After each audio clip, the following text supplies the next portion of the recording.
Olá, eu sou a Vanessa da Yucca Plantas, aqui de São Leopoldo, no Rio Grande do Sul. E hoje eu venho com muita felicidade compartilhar com você tudo que nós descobrimos, tudo que nós conhecemos a respeito das nossas plantas. Tudo não vai dar num vídeo, né? Mas a maior parte das coisas que eu vou falar aqui são coisas que nós conseguimos descobrir com o nosso cultivo. Então muitas vezes a gente não vai encontrar as dicas que eu vou dar aqui, que são 15 dicas de como cultivar o seu jardim da melhor forma possível. Essas dicas muitas vezes não estão em outros lugares, né? Não estão em um livro especial, não estão em um site especial. Eu vou trazer aqui para você aquilo que a gente entende que é o melhor para as plantas. Então, se tiver outra ideia, aí cada um tem a sua opinião. Mas nós estamos aqui porque nós passamos por alguns problemas quando nós construímos a nossa estufa, e hoje eu venho então compartilhar com você o que acertamos e o que erramos no nosso cultivo. A primeira dica que eu quero falar é que as plantas são seres vivos, e como todos os seres vivos, elas têm um ciclo de vida. Elas nascem, crescem, algumas se reproduzem, morrem, algumas morrem antes de se reproduzirem, né? Então a gente tem que entender que quando a gente tem uma planta na nossa casa, quando a gente resolve, olha que linda a borboleta, quando a gente resolve ter esse olhar verde, trazer a natureza para perto de nós temos que ter a certeza de que nós vamos cuidar desta planta da melhor forma possível. A planta, como um ser vivo, também tem necessidades. Ela tem que ter umidade, ela tem que ter um calor, ela tem que ter a luz, ela tem que ter adubação, substrato. Então, a primeira grande regra é: se você quer cultivar plantas na sua casa, no seu jardim, você tem que lembrar que elas são seres vivos, então elas vão ter um ciclo de vida. Não vai ter planta eterna, tem plantas que vivem 200 anos, mas a maioria das folhagens das plantas que nós temos na nossa casa não são tão duráveis. E a gente também tem que entender que alguns erros são naturais, que a gente vai errar tentando acertar. Então não vamos nos culpar porque aquela planta deu errado, porque aquela planta morreu, porque todo mundo passa por isso. Ninguém gosta de perder suas plantas, a gente fica muito triste, mas faz parte. Então vamos olhar com mais calma para essas coisas que eu vou falar agora, que você vai assim, ó, não vou dizer 100%, mas boa parte do seu cultivo vai ficar mais fácil. Então a primeira coisa importante é que as plantas são seres vivos, então elas têm um desenvolvimento. Cada um vai ter o seu próprio desenvolvimento. Uma coisa também legal é que elas são diferentes dentro da mesma espécie. Então, se eu sou da mesma espécie que você, e nós somos Homo sapiens, eu sou uma pessoa diferente de você. Eu tenho coisas que eu vou pensar, que eu vou trabalhar, que eu vou precisar diferente de você. As plantas também são assim. Mesmo sendo da mesma espécie, muitas vezes elas podem ter diferenças entre elas, que são as variedades genéticas, e isso é muito legal. A segunda coisa importante é sobre a umidade. Muitas vezes a gente pensa que a gente tem que colocar água nas nossas plantas todos os dias. Sendo frio, sendo calor, tendo chuva, tendo sol, a gente vai lá e agoa tudo ao mesmo tempo. Não, cada planta tem a sua necessidade. Se você mora num lugar muito quente, você vai precisar dar água mais vezes para sua planta. Se você mora num lugar muito frio, algumas plantas não vão nem sobreviver, porque elas precisam de pouca umidade, você colocou ela lá num lugar onde tem muita umidade e muito frio. Isso também é importante a gente entender. Outra coisa importante é a gente entender que as suculentas, por exemplo, que inclui os cactos e outras plantas, não é só cacto, né, e nem só suculenta. As suculentas são um grupo que envolve o cacto também. O cacto é uma suculenta. A gente entende que a suculenta gosta de pouca umidade, mas não quer dizer que a gente não tenha que dar água nunca para ela. A gente vai dar água para ela, mas não como essa aqui, ó. Olha o que aconteceu com essa aqui. Eu acabei de receber para a gente dar uma ajeitada nela. Essa planta recebeu muita água, é uma Orostaques. Ela recebeu água, inclusive, por cima, ó. Olha o que aconteceu com a folha dela. Ela ficou quase transparente, porque as suculentas não podem ter muita umidade. Elas ficam com essa situação aqui. Então a gente tem que observar. Uma regra que dá pra mim pode não dar pra você, porque eu moro num lugar que chove o inverno todo e você mora num lugar que não chove quase nunca, né? Que tem uma umidade, que não tem umidade quase relativa do ar, e aqui no sul temos. Então nós temos que sempre entender que as plantas são seres vivos, e antes de comprar uma planta a gente tem que fazer uma pesquisa sobre os hábitos dela e o que ela gosta. E não tem aquela regra, uma vez por semana, 2 vezes por semana. O ideal é que você, eu sempre falo isso nos nossos vídeos, depende de onde você mora. Se for um lugar muito quente, vai ter que aguar todo dia, talvez. Se for um lugar mais frio, aguar uma vez por semana. Vai depender do seu olhar verde, do seu olhar com a sua planta. O terceiro ponto é o espaço. Olhem essas duas plantas que eu trouxe aqui para você. O coleus, que é o coração magoado, e a ametista, que é um plectanthus. Olha que linda essas plantas. Mas a gente percebe que essa planta aqui já tá ficando sem folhas na parte de baixo. Significa o quê? Que ela precisa de mais espaço. Se eu colocá-la num ambiente grande, ela vai ficar um arbusto muito bonito. Eu posso colocar num vaso maior também. Isso eu também tenho que entender. Eu não posso, por exemplo, ter uma costela de Adão, que é uma planta gigantesca, num vaso pequeno. Se eu quero ter a costela de Adão dentro de casa, que eu posso, eu tenho que botar num ambiente grande, num lugar que ela possa se desenvolver. E daqui a pouco eu possa levá-la para outro lugar, se ela ficar muito grande. Então a gente tem que entender que as plantas crescem. Algumas são rasteiras, mas a gente compra uma mudinha e a gente pensa, vai ficar sempre assim. Não, ela vai crescer, vai ter suas próprias necessidades. Então é importante a gente observar a planta. Quando ela está espaçando as suas folhas, normalmente é porque ela está com pouco espaço. A quarta dica, existe uma variedade enorme de vaso. Existe vaso de plástico, de barro, existe vaso de corda. Aqui na estufa nós usamos muito vaso de plástico, que é um vaso mais simples, mas um vaso que atende às nossas necessidades. Se a gente for usar um vaso de barro, a gente tem que entender que o vaso de barro vai sugar a água. Então a gente coloca uma planta ali dentro e acha que ela tá super bem, ela pode morrer por falta d'água, embora a gente coloque água no vaso. Só que o vaso absorve a água, então isso é importante. Quando a gente vai comprar um vaso de barro e vai plantar, a gente tem opções bem legais no mercado. Opções de vasos que são pintados por fora e pintados por dentro. Se o vaso estiver pintado por dentro e impermeabilizado, tudo bem, não vai ter problema nenhum. A pouca água vai ser sugada pelo vaso. Se o vaso for aqueles vasos crus, a gente tem que impermeabilizar a parte de dentro do vaso para que a planta não perca muita água para ele. E se a gente não consegue impermeabilizar, se a gente não gosta, antes de plantar a gente tem que deixar o vaso de molho na água para que ele sugue o máximo de água possível, e aí a gente planta, sempre cuidando com a quantidade de umidade da planta. A ideia 5 é sobre as suculentas. As suculentas, que como eu falei antes, envolvem os cactos também. Então vou falar de suculentas, aí você pensa em cacto, em colar de pérola, em qualquer suculento que você imaginar. As suculentas são oriundas, a maioria das suculentas são oriundas de países e de locais muito secos. Não necessariamente quentes, mas locais secos. Se elas são oriundas de locais secos, é importante que no substrato delas tenha algo muito drenável. E aqui tem o que a gente faz direto aqui na estufa. Ó, mistura com o substrato da suculenta, mistura com a terra dela, mistura essa casca de arroz carbonizada aqui, que ela vai gostar e não vai ficar com excesso de água. As suculentas não podem ser colocadas no nosso banheiro, com algumas exceções de suculentas de sombra. As suculentas em geral gostam de pelo menos 4 horas de sol por dia, de luz. Então a gente prefere não colocar no banheiro, além de não ter a luz suficiente, é muito úmido. E as suculentas são plantas que evolutivamente foram desenvolvendo mecanismos para viver em locais muito secos. Então elas têm a folha mais gordinha, elas têm o rizoma que acumula água, elas têm o caule robusto que nem um cacto, né? Aqui no caso é o Euphorbia, mas que nem cactos, eufórbias e outras suculentas. Quando o vaso tem esse tipo de plantinha aqui, ó, tá vendo que tem umas ervinhas, tem uns trevinhos?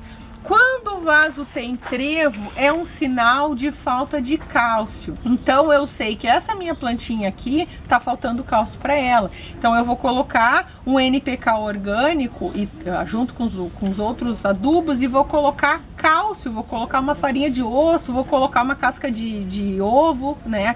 A gente tem aqui no nosso canal um vídeo especial mostrando como a gente faz para usar casca de ovo. Mas eu tenho que cuidar dessa planta. Eu posso arrancar esses trevinhos, posso, mas eu vou ficar o tempo todo arrancando. Então é melhor eu nutrir a planta pro trevo não se criar ali. Uma outra dica muito importante, a de número 7, é sobre a luz. As plantas precisam de luz. As plantas são seres autótrofos que precisam usar a luz solar para produzir o seu alimento, que é a glicose. Elas não conseguem produzir a glicose se elas não têm uma incidência de luz. Elas têm que ter, não estou falando sol direto, estou falando em luz. Algumas precisam de mais luz, algumas precisam de menos luz. Mas aquela planta que fique muito no local de breu, que não tem nenhum tipo de incidência de luz, dificilmente vai conseguir sobreviver. Então, na jardinagem, existem 4 termos que falam sobre luz. O primeiro termo é o sol pleno. Sol pleno significa que a planta tem que ter 8 horas de sol incidindo por dia. Então, aquela planta que fica numa área aberta, que fica no teu jardim, que receba 8 horas de sol por dia, de luz por dia. As plantas indicadas para meia sombra, que são normalmente as marantas, as calateias, as plantas com folhagens, elas precisam ter 4 horas de sol incidindo na planta. Pode ser uma luz indireta, pode ser através de uma janela, mas tem que ter 4 horas de sol, de luz. As plantas relativas ao cultivo na sombra são plantas que precisam de 2 horas de sol por dia, o que a gente chama de luz difusa. São aquelas plantas que também geralmente não têm flores, algumas têm, mas a maioria tem flores, mas não é o principal da planta, né? São plantas cultivadas mais pela beleza das suas folhagens, são plantas adaptadas à sombra. E aquela sombra total, que é a escuridão, a gente não pode colocar planta, nem a zamioculca. Se a gente coloca num lugar que não pegue luz nunca, a zamioculca também não vai gostar. A zamioculca é uma planta de sombra, então ela precisa ter 2 horas de luz por dia.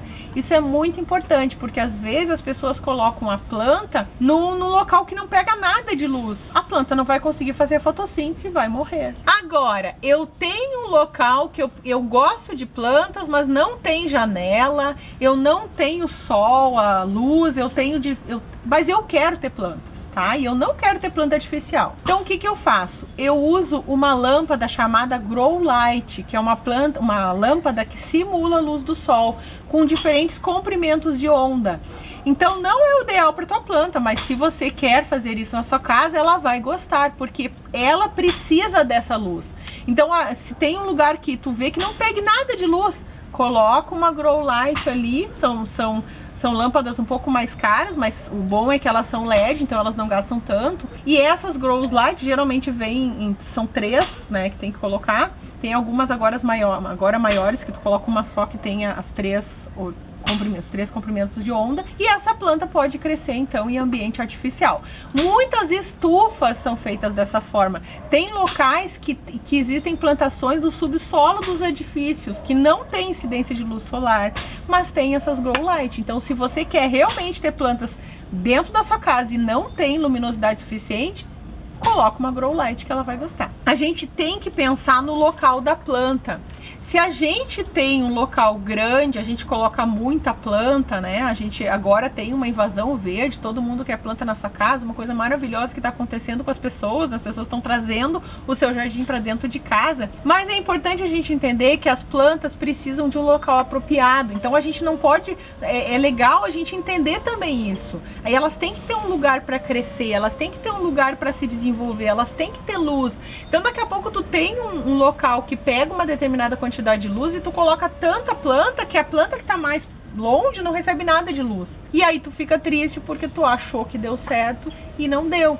Então isso é interessante a gente falar. Se a gente coloca, por exemplo, uma planta lá no alto, ó, Ah, eu vou colocar em cima do meu roupeiro, em cima do sei lá o que do banheiro. Eu tenho que entender que essa planta também precisa de luz e também precisa de água. Então a sugestão, coloca mais baixa as plantas, se não tem opção, tu quer fazer um jardim vertical, sei lá, tu quer deixar no alto, beleza, deixa no alto.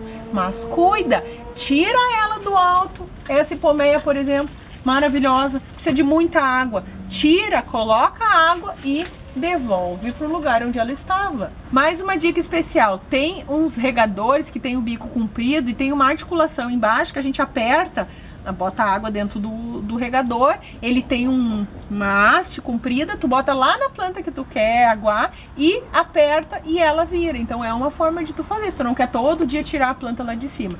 O legal é tirar pelo menos uma vez para ver se tá tudo certo ali, se não tem um bichinho, não tem ninguém comendo tua planta. Outra importante dica, a dica de número 10, adubação. Tem gente que não aduba suas plantas. A adubação é essencial para o crescimento da planta. As plantas são autótrofas, beleza, elas fazem o próprio alimento, mas nem só de glicose vive a planta. Ela precisa de fósforo, de nitrogênio, de potássio, de cálcio, de muitos nutrientes que muitas vezes o solo não tem, ou mesmo tem um determinado tempo, depois que ela usa, o solo fica exaurido e não tem mais nutrientes no solo. E aí, o que ela vai fazer? Não tem de onde tirar. Ela tá ali, ela não tem como se locomover e comer uma coisa que nem os animais, que nem nós que somos animais. Então ela vai acabar definhando, vai acabar produzindo menos folha, vai acabar diminuindo a sua robustez. Então a gente entende, temos que entender que assim como quando a gente compra um cachorrinho, um gatinho, um animalzinho, um passarinho, isso e aquilo, a gente tem que dar alimentação e água, a gente também tem que dar alimentação e água para as nossas plantas. Não todos os dias, mas pelo menos uma vez por mês. Comprar um adubo NPK, fazer o adubo NPK orgânico que nós ensinamos no canal, ou comprar não quer fazer, tem esses líquidos, coloca pelo menos uma vez por mês nas suas plantas. Lembrando que tem algumas que precisam de mais, como o gerânio, por exemplo, são plantas que precisam de uma vez por semana adubo. Mas aí, conforme o item número 1 dessa lista, né, você entende, você lendo sobre a sua planta, você vai entender quanto ela precisa de adubo. Mas o importante é não esquecer de adubar. Elas precisam para ter suas folhas, para ter os seus frutos, para ter a sua ramagem. Uma coisa legal também, as plantas, assim, sobre a samambaia. A samambaia é uma pteridófita, que não tem flor, não tem fruto e não tem semente. Então, eu posso dar o NPK para ela? Posso. O que ela vai precisar mais desse NPK, né? O nitrogênio, fósforo ou potássio. Para o desenvolvimento das suas folhas, ela vai precisar mais do nitrogênio. Então, se eu não quero botar, eu tenho um monte de samambaia na minha casa, eu não quero comprar o NPK, compra aquela ureia, que é aquelas bolinhas brancas que tem à venda nas agropecuárias, coloca umas bolinhas ali, a ureia ela vai adorar, porque a ureia ajuda ao fortalecimento das folhas da sua planta. Evitar deixar a terra exposta. Aqui eu trouxe para você uma plantinha aqui, né, a Ivone, que ela tá com uma camada dessa casca de arroz. Nós usamos muita casca de arroz aqui na estufa. Ela tem várias coisas boas nela. Tem um vídeo só sobre as vantagens. E uma delas é evitar que a terra seque muito rápido. No caso do cacto, da eufórbia, eu não preciso fazer isso, porque a eufórbia gosta de terra seca. Mas nas folhagens é legal a gente botar uma camada de casca de arroz para evitar que ela perca água com mais facilidade. Além da casca de arroz, pode botar seixo de rio, pode botar casca de pinos, né? Só evitar colocar aquelas pedrinhas brancas, porque às vezes, dependendo, claro, né, não são todas, mas algumas são colocadas e quando a gente molha a plantinha, ela acaba, umas substâncias ruins acabam prejudicando a sua planta. Então evitar aquelas pedrinhas brancas. Uma dica bem legal é usar o mesmo vaso para plantar várias espécies diferentes. Eu tenho aqui várias espécies de suculentas, então são plantas que têm os mesmos hábitos e olha como elas estão se dando bem, ó. Elas estão todas muito bonitas, elas estão todas crescendo. Quando a gente faz esse tipo de plantio, a gente tem que sempre cuidar para colocar plantas que têm os mesmos hábitos. Não vai colocar uma suculenta junto com a costela de Adão, que daí não vai dar certo. A costela de Adão gosta de muita umidade, nenhuma amaranta. Então esse cuidado tem que ter. Agora vamos à nossa dica de número 13. Esta é muito importante. Essa dica diz o seguinte: você tem que olhar as suas plantas para identificar falta de nutrientes ou mesmo pragas e doenças. Eu não vou fazer agora uma explicação muito longa para o vídeo não ficar muito extenso sobre pragas e doenças. Eu vou falar de uma forma mais rápida e mais adiante eu faço um vídeo específico para identificação. Eu vou falar então das pragas e no geral, as plantas no geral elas são acometidas por cochonilhas e pulgões. A cochonilha é uma praga que se alimenta das plantas. Então aqui eu tenho uma Echeveria que tá com esses pozinhos brancos aqui que são cochonilhas. Se a gente conseguir olhar, aqui tem uma, ó. Tem umas formiguinhas ali, tá vendo? Ó, essa formiguinha é uma formiguinha de açúcar. O que que acontece nesses casos? Quando a gente vê a formiguinha, a gente fica apavorado que tem formiga na nossa horta, mas as formigas comem as cochonilhas. Então, olha que legal como a natureza é sábia e como as plantas são inteligentes. A planta, esta planta aqui, que é essa Echeveria, quando ela está sendo acometida por cochonilhas, quando ela está sofrendo esse dano, ela produz uma substância mais adocicada que não provém da flor, que provém de outros nectários, para chamar a atenção da formiga. Quando ela lança essa substância, a formiga vem até a planta e se alimenta das cochonilhas, trazendo benefício para a planta. Então, quando a gente vê formiga na nossa horta, a gente tem que, se não for a cortadeira, aquela que come mesmo, né? Até aqui eu tenho uma, ó, que a cortadeira comeu, ó. Isso aqui é resultado de um ataque de cortadeiras. Essa que eu estou falando é a amiga da horta, que é a formiga de açúcar. Ela não vai comer a sua planta, ela vai comer a cochonilha. Mas se você vê formiga na sua horta, é porque tem cochonilha. Então tem que tratar o mal pela raiz, né? Então a gente tem que tratar o mal retirando as cochonilhas. Então aqui eu vou deixar um card como a gente se livrar das cochonilhas. E a outra praga muito comum são os fungos. Os fungos geralmente vêm na planta que está em ambiente muito úmido, porque o fungo gosta de umidade e calor. Então, se a gente tem uma planta que está se desenvolvendo com vagarosidade, que está tendo manchas, aqui eu não tenho nenhuma para mostrar, mas está tendo manchas amareladas ou mesmo manchas escurecidas, pode ser fungo. Então, como a gente faz? A gente pode utilizar canela para reduzir a quantidade de fungos. Mas isso vai ser um próximo vídeo que eu vou dar todas as explicações para você. A próxima grande dica para cuidar do seu quintal são as regas. Como a gente vai regar? De que forma eu vou dizer para você, que eu não sei onde você mora, que tem que aguar esta aqui, que é a hipomeia, uma vez a cada 2 dias. Aqui no sul eu tenho que aguar ela todos os dias, porque ela precisa de muita água. Mas se você mora num lugar mais úmido, talvez não precise de todos os dias. As suculentas, as outras, como cactos, que são outros tipos de suculenta, eufórbias, não tem como eu dar uma regra clara, não tem como eu dizer tantas vezes por dia, porque eu tenho que cuidar o tamanho do vaso, eu tenho que ver onde é que ele está, eu tenho que ver se você mora num lugar que passa vento, porque o vento seca suas plantas, eu tenho que ver se você mora num lugar muito quente ou muito frio. Então não existe uma regra para todas as plantas. A gente, quando vai adquirir uma planta, a gente tem que fazer uma análise do que ela precisa e alguns testes. Alguma coisa vai dar errada, normal. A gente vai perder alguma planta, normal. Isso acontece com todo mundo. Mas a gente não pode achar que é uma coisa assim, eu vou comprar uma planta, eu boto água ali uma vez por semana, tá de bom tamanho. Não, depende da planta. Você não pode achar que todas elas são iguais. Então a rega é muito importante, tanto o excesso de água quanto a falta de água. Existe também o caso da pessoa que tem uma planta como essa aqui no alto e ela não vê que essa planta precisa de água.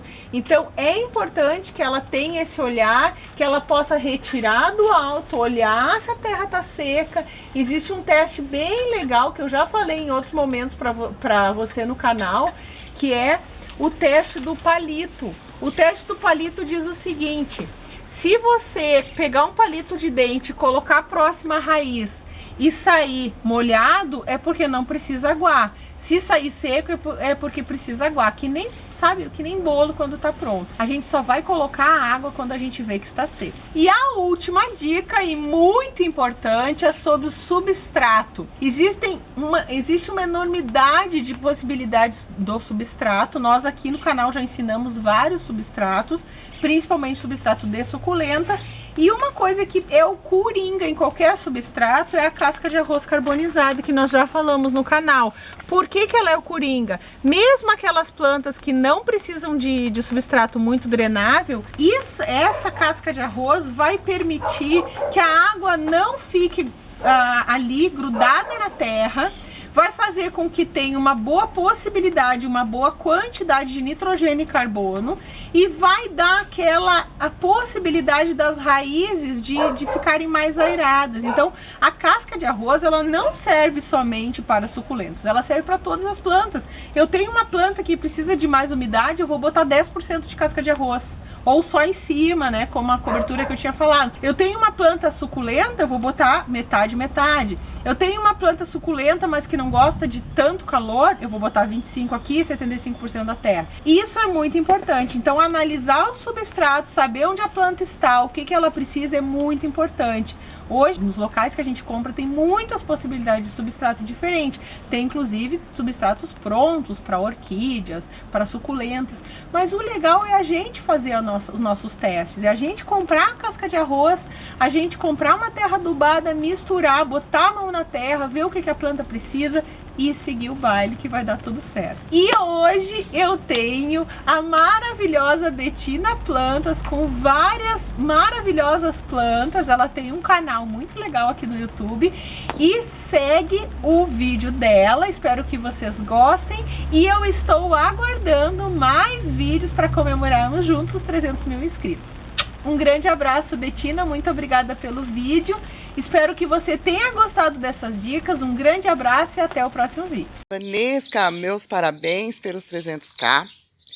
Eu vim aqui te prestigiar por essa marca, pela sua ajuda, pelo seu carinho, pela sua atenção para com o seu público, para comigo também em particular. Muito obrigada todas as vezes que eu pedi socorro a você, e merecidamente 300k, e que venham mais 300k.